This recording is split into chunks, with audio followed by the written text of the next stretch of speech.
농사를 짓는 데 있어서 결정적인 것이 두 가지가 있어요. 오늘 예수님께서 마태복음 13장의 말씀을 통해서 우리에게 주신 생명의 영적인 그 중요한 원리를 함께 살펴보는 시간 갖도록 하겠습니다.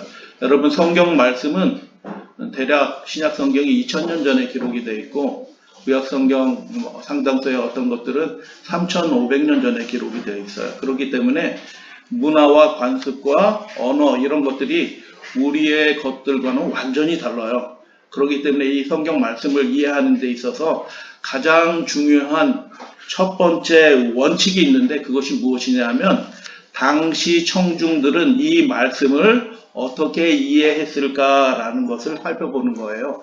그것이 가장 중요한 성경을 읽는 방법이에요. 그런데 그게 쉽지 않다. 왜냐하면 2000년 전에 그 사람들의 사고의 습관과 풍습과 살펴본 다음에 이런 거구나 이해한 다음에 오늘날 우리의 삶에 적용해 보는 것이죠. 오늘은 마태복음 13장 예수님이 말씀하신 천국의 비유예요. 첫 번째는 이 농부가 씨를 뿌리는 이 농부가 약간 정신 나간 사람처럼 보인다라는 거예요. 그날에 예수께서 집에서 나가서 바닷가에 어떻게 하셨다고요? 앉으셨다라고 말씀하셔요. 큰 무리가 그에게로 모여들거늘 예수께서 배에 올라 베드로의 배를 빌리시죠. 배에 올라 어떻게 하셨다고요? 앉으셨다라고 얘기해요. 예수님이 앉으셨다라는 이 표현은 예수님이 권위를 가지시고 그분의 말씀을 가르치기 시작하셨다라는 표현이에요. 온 무리는 해변이 이렇게 생겼으니까 앉아서 들어도 되거든요. 그 온 무리는 어떻게 해요? 해변에 어떻게 하고 있어요? 서 있어. 하나님의 말씀을 배우는 사람의 태도가 이것입니다. 그 말씀을 가르치는 선생은 앉아있고 그 말씀을 듣는 사람들은 서 있게 됐다라고 얘기하는 거예요. 그래서 그 당시에 말씀을 할 때 이미 예수님이 권위 있는 선생으로 랍비로 또는 선지자로 사람들에게 인정을 받았다라는 이야기입니다. 예수께서 비유로 여러 가지를 저희에게 말씀하여 가라사대 하면서 천국에 관한 비유를 말씀하시는데 씨를 뿌리는 자가 나가서 씨를 뿌렸다라고 그렇게 말씀하는데 씨를 뿌리는 장면에 관한 말씀을 보니까 이상해요. 뭐가 이상하나요? 그 씨를 뿌리는데 덜어는 길가에 떨어졌다. 덜어는 돌밭에 떨어졌다. 덜어는 가시떨기 위에 떨어졌다. 덜어는 좋은 땅에 떨어졌다. 라고 얘기하는 것입니다. 이상하지 않아요? 여러분, 그 당시에 농부들은 그 해 농사가 망쳐지면 한 해를 굶는 거예요. 우리처럼 딴 데 가서 라면 먹으면 되지 이런 게 없어요. 한 해 농사가 망치면 그 한 해가 그 다음 한 해는 고통스러운 한 해가 계속이 돼요. 그래서 한 3년, 6년이 들면 나라가 망하는 거예요. 그렇기 때문에 농사 짓는 씨를 뿌리는 이 농부의 마음은 간절한 거예요. 씨를 뿌리는데 그 당시에는 로마 제국이 다스리던 시대였기 때문에 농부들도 토지세 이런 것들을 세금을 엄청 내요. 여러분, 그래서 소출이 없으면 못 먹구나 배고파지는구나 라는 것에 끝나지 않고 그 세금을 내기 위해서 어떻게 하게 되냐면 땅을 팔아서 세금을 내야 돼요. 자기 소유를 잃어버리게 되는 거예요. 소장농이 되는 거예요. 파산 상태에 이르게 되는 것입니다. 그래서 농부에게 이 씨는 너무너무 소중한 거예요. 얼만큼 소중해요? 가족의 생명만큼 소중한 게 농부에게 씨예요. 씨를 다른 말로 이야기하면 뭐가 되나요? 씨앗, 감사합니다. 씨앗이에요. 맞아요. 씨앗인데 그 씨앗을 다른 말로 얘기하면 뭐예요? 양식이거든요. 씨앗은 양식이잖아요. 자기가 먹을 양식이고 우리 어머니를 공개해야 될 양식이고 우리 자녀들을 먹여야 될 양식이에요. 그 양식을 땅에다 던지는 거예요. 그러니까 목숨 걸고 던지는 거예요. 간절한 마음으로 던지는 거예요. 여기서 소출이 나지 않으면 자기가 먹을 양식도 없어질 뿐만 아니라 그 가정 자체가 파산할 수도 있는 그런 위험한 상태에 처하게 되는 것입니다. 그런데 이 소중한 씨앗을 어디다 던져요? 씨앗을 좋은 땅에만 뿌리는 것이 아니라 어떻게 해요? 길가에 뿌려요. 시력이 잘못돼가지고 이렇게 해서 잘못 보여가지고 그 소중한 자기 가족의 생명과 같은 씨앗을 길가에다 이렇게 뿌리는 그런 농부가 어디 있어요? 돌밭에다 뿌려요. 그리고 가시떨기에도 막 뿌려요. 그런 농부가 어디 있어요?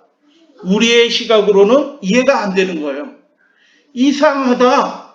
그들이 어떻게 농사를 졌는지 살펴보게 되면 그 유대 땅은 대부분 석회암 지역이에요. 돌밭이에요. 대부분. 저 북쪽 제외해서는 대부분의 돌밭이고, 그리고 농사 짓지 않을 때는 거기에 가시덤불이 막, 가시가 이만한 가시덤불, 엉겅퀴들이 막 이렇게 자라요. 그리고 사람들이 다니는 곳은 어떻게 돼요? 농사 짓지 않을 때 길이 생겨요. 그래서 이 농부가 씨를 뿌리는데 좋은 땅에만 뿌릴 수 없는 형편이에요. 길가처럼 보이지만 그것도 원래는 밭이었고, 돌밭처럼 보이지만 그것도 원래는 밭이에요. 가시덤불이 있지만 그것도 밭인 것입니다. 그래서 그 당시 농부들은 먼저 씨를 뿌리고 그 다음에 하는 일이 있는데, 그 다음에 하는 일이 뭐예요? 밭을 갈아엎는 거예요. 그러면 뿌려진 씨가 그 흙 속으로 이렇게 덮여지고 그렇게 해서 농사를 시작하게 되는 것입니다. 그래서 정신없는 농부처럼 보이고 약간 미친 농부처럼 보이는데, 자신에게 생명과 같이 소중한 이 씨앗을 뿌리는 농부의 모습을 예수님이 말씀하신 거예요. 그래서 길가에도 뿌리고요, 돌밭에도 뿌리고요, 가시덤불에도 뿌렸다라고 그렇게 말씀을 하는 것입니다. 오늘날 농사와 그렇게 결정적으로 다르게 되는 것입니다. 여러분, 시편의 말씀을 보면 농부가 씨를 뿌리는데요, 어떻게 하면서 뿌려요? 울며 씨를 뿌리는 자는 복이 있나니 하면서 기쁨으로 그 단을 가지고 돌아오리라 라고 말씀하셨어요. 여러분, 농부가 씨를 뿌리는데 왜 울면서 씨를 뿌려요? 이 농부가 뿌리는 그 씨앗은 가족이 먹을 양식이에요. 그 양식을 땅에 던지는 것입니다. 간절한 마음으로 기대하는 거예요. 비가 내리고 결실이 생겨서 이 뿌려진 양식 씨앗에서 10배, 7배 결실이 생겨나게 되기를 바라는 간절한 마음으로 비가 내리기를 기대하면서 씨를 뿌리는 거예요. 새들이 있어요.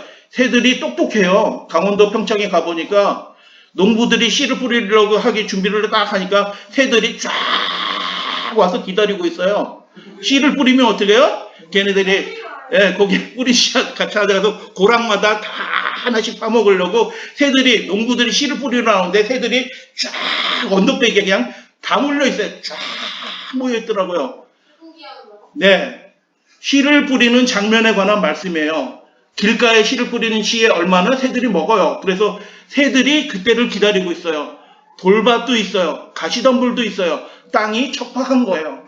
땅이 척박하지만 농부는 그 씨를 그 모든 땅에 뿌리는 것입니다. 왜냐하면 결실을 바라기 때문에. 그리고 그 먹을 양식을 땅에 던지고 나서 이 농부가 하는 일이 무엇이냐 하면 그 땅을 땀을 흘리면서 그 땅을 갈아엎는 것입니다. 그러면 그 땅에서 싹이 트고 결실이 생겨나게 되는 것입니다.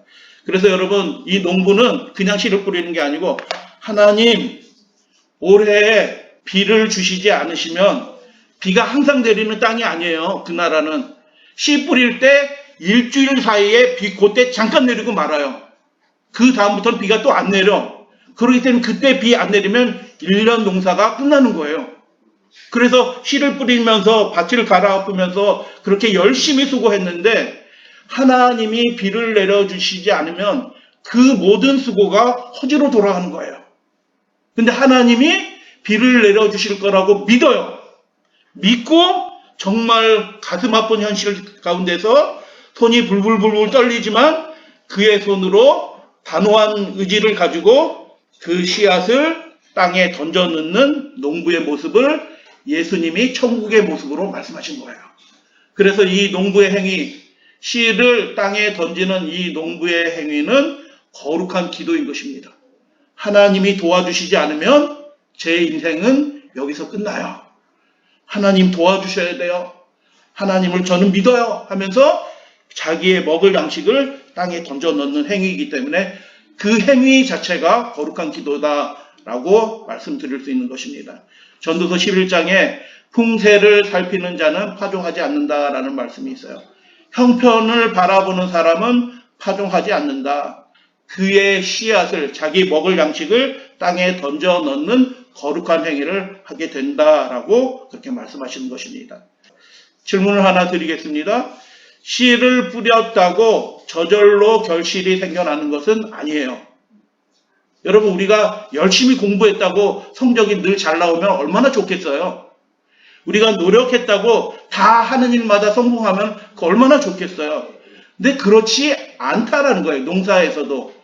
아무리 씨를 뿌리고 열심히 땀을 흘려서 땅을 갈아엎더라도 결실이 보장되는 것은 아니에요. 농사에서 결정적인 것이 있는데 그 첫 번째 결정적인 것은 무엇이냐면 씨를 뿌린 농부가 반드시 하는 일이 있는데 아까 말씀을 드렸어요. 땅을 갈아엎는 일이에요.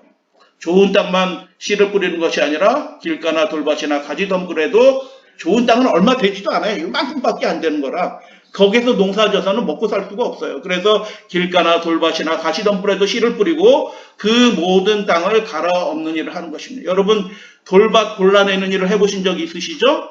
그게 쉬워요? 엄청 힘들어요. 가시덤불 다 잘라내고 갈아엎고 하는 일을 해야 돼요. 길가 단단해진 땅을 그것을 지금이야 뭐 트랙터로 쓸면 되지만 그 당시에는 무뎌진 그 농기구를 가지고 그걸 다 일일이 파내야 되기 때문에 쉽지 않은 일이에요. 그렇지만 간절한 마음으로 소출을 기다리면서 농부는 땅을 갈아엎는다라고 예수님이 말씀하신 거예요. 여러분, 농부가 쌀 한 톨 만들어내기 위해서 땀을 얼마나 흘릴까요? 일미칠근이라는 말이 있어요. 일미칠근. 쌀 한 톨을 거두기 위해서 농부가 그 한 해 동안 7근의 땀을 흘린다라는 것이에요. 그래서 농부가 그렇게 수고해야지 그 땅이 저절로 결실을 맺는 것이 아니라 그 농부의 수고로 말미암아서 농부의 그 수고 덕분에 곡식이 그 척박한 땅에서도 결실이 맺혀진다라는 것입니다. 이것은 예수님 자신의 이야기예요. 이 땅이 죄악의 땅으로 어두워지고 하나님을 아는 지식이 다 사라졌고 하나님을 어떻게 섬기지도 모르는 그 암흑의 시대에 예수님이 이 땅에 오셔서 천국 복음을 전파하시는데 그분의 생애 온 생애를 다 바쳐서 아침부터 저녁까지 쉴 틈도 없이 백성들을 가르치시고 그들을 위해서 봉사하신 예수님의 모습을 보고 결국은 십자가에 달리셔서 죄인들을 위하여 죄의 온전한 희생으로 십자가에 달려 죽으심으로 죄인을 구원하시고자 하는 그 일들을 이루신 예수님의 이야기가 바로 이 씨 뿌리는 자의 그 농부의 이야기다라는 것을 우리는 살펴보게 되는 것입니다. 요한일서 5장 이는 물과 피로 임하신 예수 그리스도 우리 주님이시다라고 그렇게 말씀하시는 것입니다. 그래서 농사에 있어서 결정적인 요소가 하나 있는데 그것은 무엇이냐면 그 농부가 어떤 농부여야 돼요? 열심 있는 농부여야 돼요. 하나님의 약속을 믿고 자신의 땀을 그 땅에 던져 넣을 수 있는 그런 열심 있는 성실한 농부여야지 그 밭이 성공을 거둔다라는 것입니다. 그가 흘린 땀은 하나님의 은혜를 기다리는 간절한 기도였다라는 것입니다. 그래서 밭의 상태가 중요한 것이 아니다라는 거예요. 우리가 육신적으로는 어떤 사람은 좋은 사람처럼 보여요. 좋은 땅. 어떤 사람은 길가처럼 보여요. 저 사람은 하나님에 대하여 도무지 관심이 없는 사람처럼 보이는 사람도 있어요. 어떤 사람은 세상 욕심 때문에 마음에 가시떨기가 잔뜩 있어. 야, 저 사람이 하나님 믿을 수 있을까? 믿지 못할 것 같아. 그 밭의 상태를 보면은 농부는 어떻게 해요? 씨를 파종하지 않을 거예요. 저 사람들은 하나님을 믿을 사람이 아니야 라고 생각할 거예요. 근데 예수님은 어떻게 하셨다고요? 좋은 사람만 골라서 만나신 것이 아니에요. 예수님은 길가, 돌밭, 가시덤불기와 같은 그런 척박한 인생을 살아가는 사람도 예수님이 만나주시고 죄인과 친구가 되어주시고 할렐루야 아멘. 예수님이 욕을 얻어드셨어요. 그 좋으신 분이. 왜 예수님이 욕을 얻어드셨어요? 예수님이 세리와 창기와 친구가 되어주셨어요. 그렇기 때문에 욕을 얻어드신 것입니다. 그래서 이 씨 뿌리는 자의 비유를 통해서 우리가 살펴볼 수 있는 중요한 결론 중에 하나는 밭의 상태가 중요한 것이 아니다. 그 밭이 변화될 수 있어요. 어떻게 변화될 수 있어요? 생명을 품은 그 씨앗을 품은 보배로운 추수를 기다리는 보배로운 밭으로 바뀔 수 있어요. 그 수고를 농부가 하는 것입니다. 예수님이 그렇게 하셨고 우리도 그렇게 하도록 부름을 받은 줄로 믿습니다. 그래서 여러분 육신의 눈으로 좋다 나쁘다를 판단하실 필요가 없어요. 예전으로 돌아가 보세요. 우리 자신도 하나님을 알 희망이 전혀 없었던 그런 죄인이었어요. 연약한 사람이었어요. 계속 실수하던 사람이었어요. 그런데도 하나님이 우리를 포기하지 아니하시고 아멘. 만나주시고 씨를 뿌려주시고 거기서 자라나게 해주시고 믿음으로 결실하도록 농부이신 그분 자신이 우리를 위해서 목숨을 바치신 거예요. 그래서 밭의 상태는 하나도 중요하지 않다. 아유 저 사람은 정말 좋은 사람이야. 감사한 일이죠. 아유 저 사람은 저렇게 형편없어. 그거 하나도 중요하지 않다. 하나님이 작정하시면 하나님이 은혜를 주시면 그 가시덤불도 옥토로 바뀔 수가 있다. 길가처럼 보이는 그 땅도 그 농부이신 예수님이 그 마음의 밭을 갈아주시면 그 길가에 단단한 땅처럼 보였던 그 땅도 생명의 씨앗을 품은 옥토가 될 수가 있다. 라고 예수님이 그렇게 말씀하시는 거예요. 그래서 여러분 우리 자신을 바라보고 실망할 필요도 없어요. 우리가 때로 돌밭이잖아요. 우리 안에 욕심이 있어서 때로 막 믿음이 흔들리잖아요. 가시덤불처럼 보여요. 그러나 그것을 보고 실망하거나 절망할 필요 없다. 왜냐하면 우리 인생을 우리의 마음의 밭을 예수님께 바치면 열어놓으면 선한 농부이신 그분이 우리의 마음밭을 아름답게 가꿔주실 것이다 라고 주님께서 그렇게 말씀하시는 거예요. 그래서 결정적인 일이 두 가지가 있는데 그 밭에 뭐가 뿌려져야 돼요? 씨가 뿌려져야 돼요. 씨가 뿌려져야지 결실이 생기잖아요. 그 밭에 씨가 뿌려지지 않으면 아무것도 아니에요. 아무런 변화도 안 생겨요. 여러분 좋은 땅이 있어요. 좋은 땅에 씨가 뿌려지지 않으면 그 좋은 땅에 무슨 일이 벌어지나요? 맞아요. 그 좋은 땅에 잡초가 더 잘 자라. 그게 우리 죄인의 연약한 우리의 모습이에요. 땅 자체가 결정적인 것이 아니다. 좋고 나쁜 땅이 있는 것이 아니다. 좋은 사람, 나쁜 사람이 있는 것이 아니다. 하나님께 우리의 마음이 들여지면 좋은 땅도 나쁜 땅도 다 결실을 할 수 있는 그런 축복된 땅이 인생이 될 수 있다라고 예수님이 그렇게 말씀하시는 거예요. 그래서 결정적인 첫 번째 일은 뭐냐면 그 땅에 그 마음에 하나님의 말씀, 하나님의 씨앗이 생명의 씨앗이 뿌려져야 돼. 그 일을 우리가 함께 하는 거예요. 축복합니다. 예수님이 목숨 걸고 하시는 그 일에 우리도 함께 참여하게 되는 거예요. 거룩한 직분이에요. 그래서 말씀을 뿌리는 그 일들이 거룩한 직분이 예수님이 목숨을 바쳐서 하시고자 했던 그 일에 우리도 참여하게 되는 거예요. 두 번째 결정적인 것은 무엇이냐면 그 땅을 위하여 누군가 수고해야 돼요. 근데 수고하시는 분이 누구라고요? 예수님이에요. 예수님. 그래서 여러분 모든 인생을 사랑하시는 분이 계시다. 끝까지 그 인생을 포기하지 않으시는 하나님 예수님이 계시다.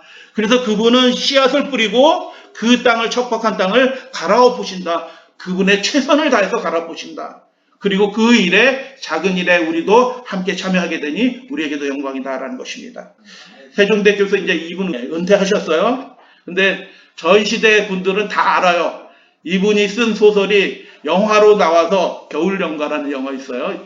예전 분들은 아시겠지만 우리 젊은 분들은 몰라. 근데 우리나라 빅히트를 친 그 소설을 쓰신 분이셔요. 그래서 이 분이 글을 잘 썼기 때문에 이제 대학 교수도 되고 이렇게 하시는데 글을 쓰기 위해서 이분은 작가예요. 작가이기 때문에 글을 쓰기 위해서 한적한 곳으로 찾아갔어요. 그래서 뭐 허문로저 가는 작은 시골집 얻어가지고 거기서 이제 햇볕도 바라봤다가 산에도 올라갔다가 이렇게 해서 글을 쓰고 있고 텃밭이 조금 붙어 있는데 그 사람에게 텃밭은 중요한 것이 아니에요. 글 쓰니까. 그런데 텃밭을 뭐 심든 만든 이렇게 해가지고 잡초도 막 나라고 뭐 엉망진창인데도 상관없어. 그래서 글을 열심히 쓰고 있는데 지나가던 그 동네의 어르신이 소설가인 한수선 씨한테 뭐라고 얘기했냐면 야 이놈아! 밭을 왜 이 땅에 해놨어? 자기 밭도 아니거든요. 막 나무라는 거야. 그러니까 이 작가는 깜짝 놀라서 저 어르신이 왜 갑자기 나한테 저러지? 하고 당황한 거예요. 그리고 나서 얼마 후에 그 어르신이 이렇게 기경하는 밭에 한번 가봤어요. 이렇게 언덕을 넘어서 이렇게 밭에 가봤더니 이분이 직접 하시는 얘기를 제가 들었어요.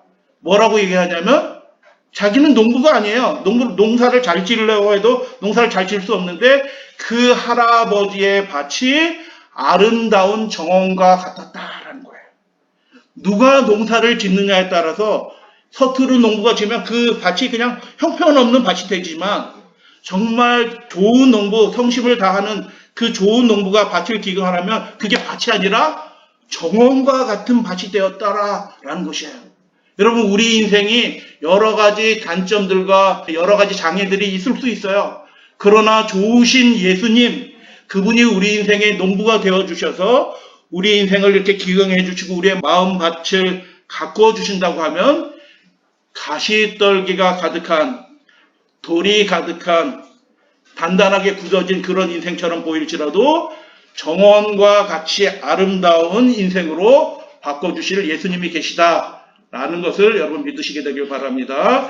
그래서 농사에서 결정적인 첫 번째 것은 무엇이냐면 좋은 밭이냐 나쁜 밭이냐 그것 결정적인 거 아니다. 야, 누구는 태어났는데 삼성 아들로 태어났고 누구는 태어났는데 빚쟁이 아들로 태어났다. 그것도 결정적인 것이 아니다. 결정적인 것은 우리의 인생의 주인이 누가 되시느냐에 따라서 우리 인생이 완전히 달라진다. 하나님이, 예수님이 우리의 마음밭에 인생의 주인이 되어주신다고 하면 그분이 책임지고 우리 인생을 아름답게 가꿔주시고 그곳에서 30배, 60배, 100배 결실을 맺는 복된 인생으로 만들어주시겠다라고 예수님이 그렇게 말씀하시는 거예요. 그 예수님을 믿으시게 되길 바랍니다. 그리고 우리의 절망적인 또 안타까운 상황을 바라보지 마시고 하나님은 여전히 하실 수 있다라고 고백하시고 우리의 마음을 우리 인생을 주님께 드리시는 우리 믿음의 가족들 되시게 되기를 주님의 이름으로 축복합니다. 씨를 뿌렸어요. 간절히 기도하면서 씨를 뿌리는 거예요. 농부가 그것을 갈아엎어요. 그런데 갈아엎고 수고했는데 그렇다고 결실이 보장되는 건 아니에요. 더 결정적인 두 번째, 가장 결정적인 농사에서 결정적인 것이 있네요. 그것이 무엇일까요? 자신의 양식을 던져 넣었다. 그리고 땀을 땅에 다 쏟아 넣었다. 그리고 그 농부가 그 다음에 간절히 기다리는 것이 있다. 그것이 무엇일까요? 농사에서 제일 결정적인 것이 기후예요. 날씨예요. 이게 무슨 뜻이에요? 비가 안 내리면 아무리 수고해도 결실이 안 생겨. 그래서 이것을 신학적인 용어로 뭐라고 얘기하냐면 거룩한 수동성이에요. 하늘에서 뭔가 떨어져야지 결실이 생겨. 하나님이 우리 인생에 뭔가 축복을 주셔야지 우리 인생이 결실이 생겨. 우리가 열심히 수고한다고 결실이 생기는 것이 아니라 우리가 열심히 수고하지라도 하나님의 은혜가 내려야지 결실이 생기는 것이에요. 믿으시게 되길 바랍니다. 전 그걸 믿어요. 우리들도 그거 믿잖아요. 우리가 부모로서 자식을 위해서 최선을 다해도 그 자식이 삐뚤어 나갈 수도 있어. 우리가 열심히 한다고 모든 것이 끝나는 것이 아니라 우리의 수고에 하나님이 은총을 내려주셔야지 위로부터 땅으로 비가 떨어지는 것처럼 하늘에 계신 하나님이 우리의 인생에 은총을 내려주시게 될 때 우리 인생에 비로소 결실하게 되는 거예요. 그래서 그것을 신학적인 용어로 뭐라고 얘기해요? 거룩한 수동성이에요. 하나님이 우리 인생에 개입해 주셔야 비로소 우리 인생이 결실하게 되는 거예요. 축복합니다. 하나님이 우리를 그렇게 만나 주실 거예요.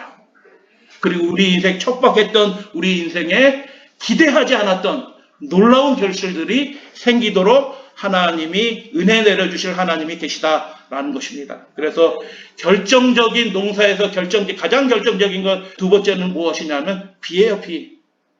그래서 간절한 마음으로 씨를 뿌리고 갈아엎고 그리고 기다리는 거예요. 어딜 바라보면서 하늘을 바라보면서 하나님, 제가 씨를 뿌렸고 땅을 갈아엎었어요.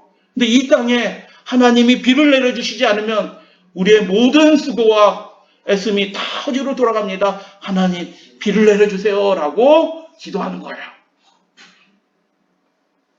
씨를 뿌리고 땀을 쏟은 그 농부만 간절히 여러분 우리는 농사를 짓는 사람이 아니잖아요.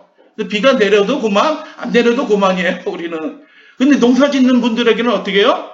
지금 우리처럼 농사, 2000년 전 농사, 그 산 꼭대기에서 농사 짓는 분들이라 비가 안 내리면 끝나는 거예요, 그냥 인생이. 그래서 우리는 비 내린다, 비 안 내린다, 이렇게 생각하지만 그 농부 자신의 모든 생명을 다 땅에 던져놓은 이 농부는 간절히 비를 기다리는 것입니다.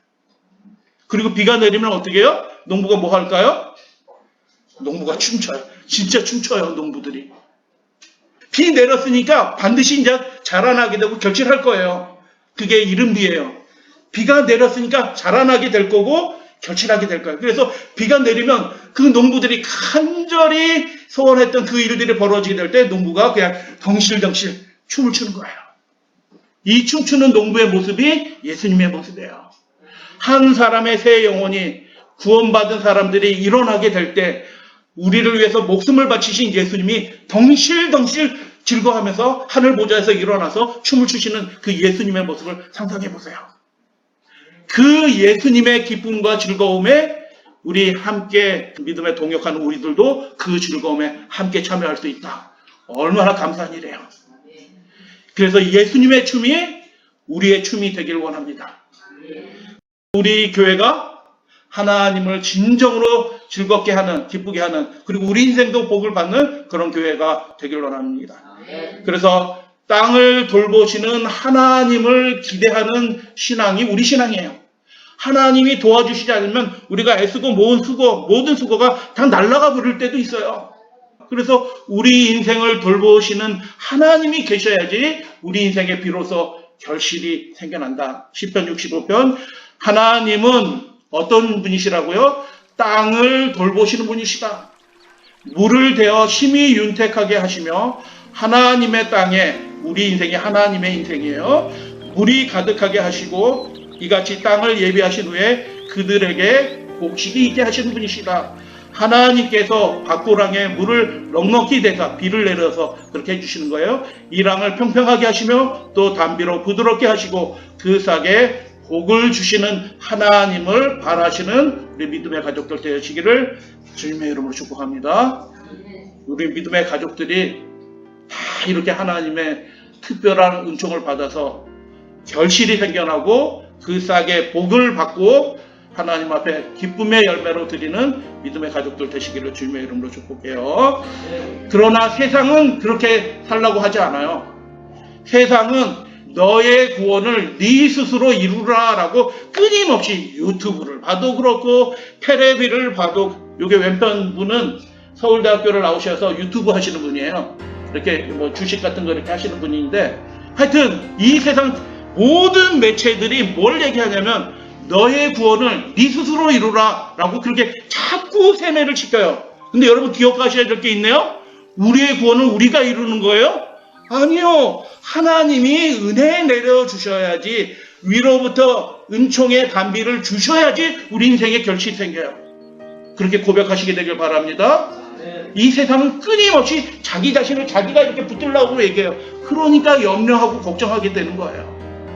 하나님을 바라보시는, 하나님을 바라시는 여러분들 되시게 되길 바랍니다. 그러나 하나님의 나라에서 결정적인 것은 밭의 상태도 농부의 수고도 아니고 하나님의 은총이 중요하다라는 것입니다. 예수님과 친구된 우리도 던져 넣으신 농부 예수님처럼 주의 은혜를 바라보면서 우리의 삶을 주변 사람들에게 던져 넣으시는, 이 나라와 민족을 위해서 우리의 생명과 삶을 던져 넣으시는, 우리 전부는 아닐지라도 일부를 던져 넣으셔서 이 땅을 갈아엎는 우리 믿음의 가족, 생명을 전하는 우리 믿음의 가족들 되어주시기를 주님의 이름으로 축복합니다. 함께 읽도록 하겠습니다. 요엘서 2장 22절 너희 하나님 여호와를 인하여 시작. 너희 하나님 여호와를 인하여 기뻐하며 즐거워할지다. 그가 너희를 위하여 비를 내리실 것이다 라고 약속하신 그 말씀이 이 마지막 시대도 있게 될 것입니다. 그때 예수님의 마음으로 함께 복음 농사를 지었던 우리 모든 믿음의 가족들이 함께 예수님과 춤추는 그날이 곧 다가오게 될 텐데, 그때 예수님을 기뻐하면서 함께 즐거워하는 믿음의 가족들 되기를 원합니다.